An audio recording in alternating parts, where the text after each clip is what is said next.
Live from the rooftop of the Hermann London Real Estate Group in beautiful downtown Maplewood, it's the St. Louis Realtor Podcast with your host, Adam Kruse. Welcome everybody to the St. Louis Realtor Podcast live from the rooftop of the Hermann London Real Estate Group. I'm your host, Adam Kruse, broker owner for Hermann London, and my fabulous co-host is here, Shannon St. Pierre, Realtor extraordinaire. Hello. Hello, Shannon. Thank you for being here today. Yeah, always. Well, we've got a lot going on, and, everyone thinks that the market kind of slows down this time of year, and it doesn't seem to for us, at least. Right. So, talking about the winter market. Yes, today we want to talk about what we're calling the winter market, which I just like to say, a lot of people say, I want to wait to list my home until the spring. And I think a lot of buyers are kind of waiting until the spring, too. But what we've always found is that we have what we call good months. I've always said December's been some of our best months in the past. Mm-hmm. And by that, we mean like amount and number of closings. Right. So, and December does, I think, shockingly, tends to be a really great month. A lot of closings in December. And so why is that? Why doesn't everyone just buy houses in the spring when it's beautiful out and... Yeah, it has the best curb appeal. And it has the best curb appeal. Yeah, everything's green, leaves on the tree, flowers blooming. What I've found, and when I'm talking to sellers, and if the timeline works for you to sell in the winter, then I think you should not be afraid to sell in the winter. My perspective is this, that there's less buyers probably, but there's also less competitors, meaning your neighbors that are for sale. Mm-hmm. And that means there'll be less buyers coming through your house, but they're also more serious buyers. Yes. So I do think that the winter market has a lot of myths that, people tend to go into hibernation, think, I guess I'll start looking again next year after the holidays, or they'll put the house on the market next year. But those they don't have a serious need to move. If I'm trudging through the snow with somebody to go and show homes, they want to move. They want to buy a house. They're not messing around. Right. They probably have to move in some cases. And I think that the city is different than, say, some of the county. Like West County or Webster or Kirkwood, where it does tend to have a buying season because of the schools. Uh-huh. However, that's not always the case, obviously, number one. Number two, the city doesn't tend to have a timeline at all, so it's always pretty active within the city. Yeah, and we have I had a big listing in St. Charles County that we just got under contract. We've kind of been on the market for a while through the summer. Through the summer we're going, well, it's probably not people coming because it's 4th of July. And the people are probably still on vacation or whatever, But now the people who are still out there, man, they're ready to go. Yes. And the sellers that are out there are really ready to sell still. If we have the house on the market in the winter, and especially if it's been on a little while, these people want to sell. So do you think you get a better deal in the winter? This is what we're going to debate. Yes. I've heard people say things like, I want to get my winter deal. And so like some investors who will buy something buy something around now that will give them sort of a project to work on over the winter. Oh, so right. Come spring, they can be ready to sell it. Yes. I do think that if the seller's still on the market now, let me just say it all depends, right? If they've been on the market through the summer, they are probably like, I just want to sell this damn thing. Well, I think that's anything. That's not a seasonal thing. My house has been on the market for a while. That's just the length of time yes. thing. Yes. Yeah. I think that when I've looked at the statistics in general, the prices are a little bit higher in the spring. Because I believe that's where like the buyers come in, and when there's more buyers, there's more competition. That's when we get the whole multiple offers thing and people are competing. I've been working with some first-time home buyers lately in the sort of 150 price range. Oh, that's impossible. It's impossible. And I guess we're not calling it the winter yet. We finally got the main one under contract. Where are they looking? Can I ask? Do you want to say? She was looking sort of all over. South City, Afton, anywhere she could find in Webster, Kirkwood, whatever, of course, 13 offers we made. So she was a trooper. I'm impressed with the buyer. Yeah, that she hung in there for 13. She did. She would fall in love with the house. we'd make an offer, and someone would offer. And in a lot of cases, they were asking. Let's for easy numbers. Let's say they're asking 150. We'd offer 160, right? And like, this is it, baby. This is the best offer they're going to get.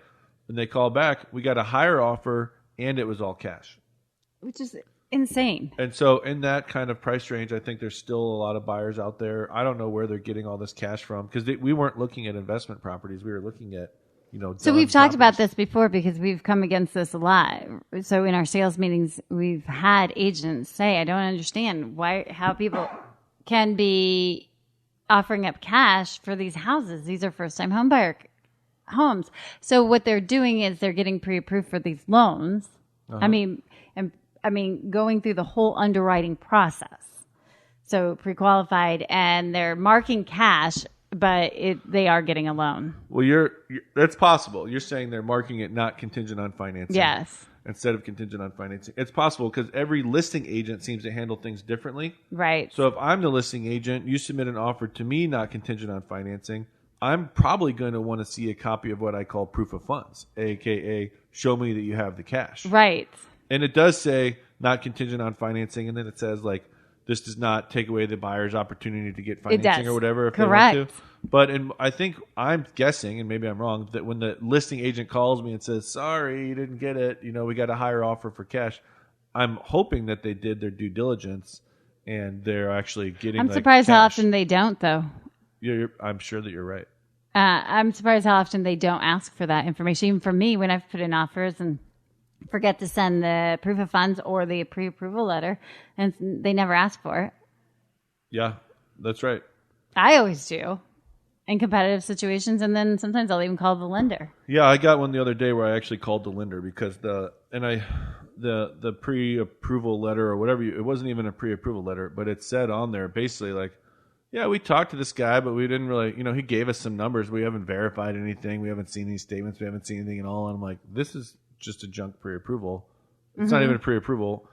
And I've never heard of this company, first of all, which the lender, which shouldn't matter that much. But I called, and I just wanted to find out exactly what they had verified. And turns out his letter was just boilerplate, but they had verified, they had gotten copies of check stubs and stuff like that. But we're debating whether you get better deals in the winter or not. Mm-hmm. And what's your argument that you don't? I don't think that you do necessarily. And even last winter, I had several buyers in December into January, and there were still multiple offers for the properties. So, and I'm not anticipating any difference this year. So I don't know that you get better deals. I just think that there's less competition. But like you said, to your point, also less inventory on the market. Well, it's hard to say, right? Because we could probably do this podcast 5 years ago or 5 years from now and probably have different perspectives. We've just been in this weird market for what's been a few years now, where the whole damn thing is just hot all the time. Yeah. It seems like. Right. And so I don't know. I think that it depends on the market, and the current market that we're in. I guess I could agree with you that you're not going to get a better deal necessarily because it's the wintertime. But do you think that people get better deals? I think that you can get a better deal, but you have to really look. I'm always looking to buy more investment properties, and it's been hard to find what I would consider to be a good deal. To me, when I'm saying a good deal, it's been hard to find properties that I think will actually cash flow when I'm buying a rental property. Okay. But so I am digging around, and I'm finding some things that are either sitting for a while or just don't seem that interesting to people. But if a house is sitting for a while, there's one building we've been looking at. It's in St. Charles. They're asking $160, and we did our math, and we're like, oh gosh, I think we would pay $90. And so, whoa, that's a big difference. It's a really big difference. And I'm like, we got to make our own good deal, and I'm going to try to get this building for $90. Is there another way, another creative financing type? Well, when it's that seller far off, financing, maybe even. I don't know. When it's that far off, in that case, it's not really a financing thing. It's like it needs a lot of work. What it would rent for? We think it would rent for like $950. In that case, it's kind of a weird deal. It has like a separate building on it that my brother's going to use for a staging business or whatever. But in that case, it's going to rent for $950. We need to put like $40,000 in rehab into it. And so to make the numbers work, we're going to put it down a bigger down payment than we normally would on a deal like this. But still, we can't pay $160 for it. It's got to cash flow at some point. Have you talked to the listing agent? A little bit. And have you shown the numbers? No, we haven't. I haven't shown the numbers, and I don't normally like to show the numbers. Well, I mean, that's where I think it's a good approach to show what costs what. I mean, you as an investor have to be, you have to make a profit. That's how it goes. A property, especially a rental property, has to cash flow. Sometimes I give the numbers, if I'm going to buy like a property for cash from a homeowner or something like that, I like to give the numbers. But in some cases, I don't, because I don't want to give them something to argue with me about. I guess if I'm standing in front of you, we're going to make a deal right now, I'd probably go through my numbers with you. Yeah, what the rehab cost or the what the costs are, to fix it up. We're standing in this house. You agree it needs new carpet, right? Yeah, I do. Okay, so you agree with this carpet line item I have, right? But when I'm going to like make this sort of estimate, which is all I've made now, is this estimate thing, send it over to the agent. I feel like I'm just giving them ammo to argue against. Plumbing $5,000. I've got a guy who will do it for $3,000. Like, okay, awesome. That's where are we now? You want me to pay $2,000 more for the property? Is that what you're saying? Right. Yeah, and I can understand that, but at the same time, you don't if they're not responding to your 90, but it just gives just cause for why you're offering 90. One good thing is that our lenders currently are telling us that rates are still low. They are really low, and I guess they're going to stay low for a while. And I think that's the anticipation. So that's really good. So which means you can buy more house. Yeah, you can buy more house. I mean, everyone prefers a lower interest rate, of course. Right. And, you can afford more house, and you have more qualified buyers if you're selling your house. Yeah. So, I mean, I think that going into the winter market, people always kind of think, I didn't quite get my house on the market this summer or fall. But I really think that it's a really good opportunity if you're still thinking about selling your house to still head down that road. So what should we do differently? Because we don't want to, we being the seller, because it's not so much, I guess it's still about curb appeal, but we just have to have a different kind of curb appeal. We're not going to have flowers right now. No. But there's other things that you can do. You can certainly paint the front door, make sure that the leaves are all raked up. You can clean the concrete, power wash. Yeah. So that it does have the Put best. Down your mulch. Yeah. So it does have the best, most welcoming look that it can possibly have in the dead of winter. Yeah. Clean your windows and everything like that. Yes. Yes, the flowers are great, but that's not the thing that really makes it. I think if the door's dirty, the front door, the front porch, everything's all dirty and just aged, you can certainly create a new shiny appeal. People talk about spring cleaning, but what I've found is that this is one of the most enjoyable times of the year to be working on house projects, at least for me. It's kind of a little bit crisp in the air. I'm outside. I was outside this weekend, like digging up flower beds and just cleaning and kind of preparing the house for the winter. I really enjoy this time of year for that. Well, and I think it is a really good time to kind of prepare the house for the winter, right? So clean it up, get it in shape so that it's less vulnerable for the winter months and comes out a little better on the end in spring. The house we live in now that we're thinking about it, I bought December 23rd 2 years ago, and I got a hell of a deal on it. So maybe you can't get a better deal than I don't know. There's every situation. Is that when the contract was or when you closed? That's when we closed. Interesting. Yeah, we closed on December 23rd, and then we hosted a Christmas party 2 days later. It was really that might have been a little crazy. It was a little aggressive. But it was good.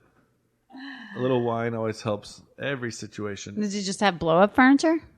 Are your camping chairs? Over, You did? Yeah. I would have just said bring your camping chairs.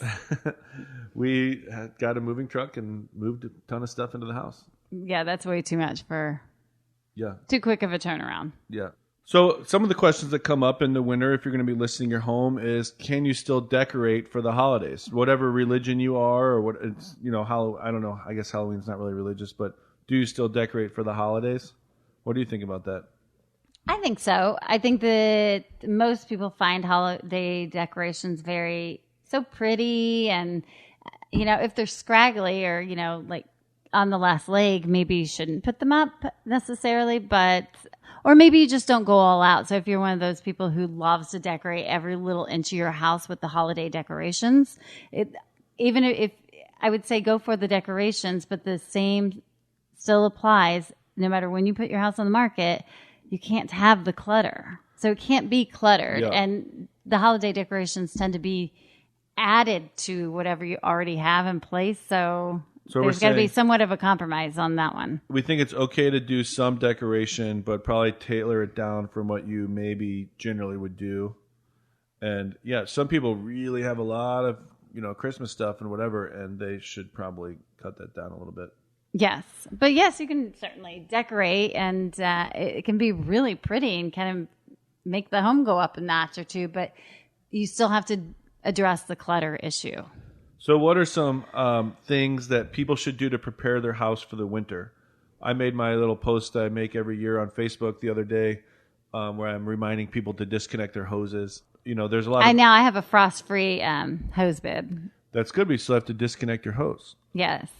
You just don't have to turn the water off inside necessarily. Right. Okay. Mm-hmm. And so are you the kind of person who puts like a tarp over their AC unit for the winter? No, I haven't, but that's funny you asked because I was just looking on Amazon, of course. I was so trying to purchase one because trying to keep it cleaner. I think, have you heard one way or the other? I feel like I've heard, let it air out, no reason to trap the moisture, but then I feel like it does kind of protect it from all the debris. Yeah. I think you could put, I don't know what you're buying on Amazon, but I would just buy like a tarp, and kind of. No, they're an AC cover, legitimate AC cover. So if you buy a tarp, how do you hold it down? Do you just some rope or some bungee cord or something? Yeah, that looks good. Definitely don't do that. It doesn't look good. No.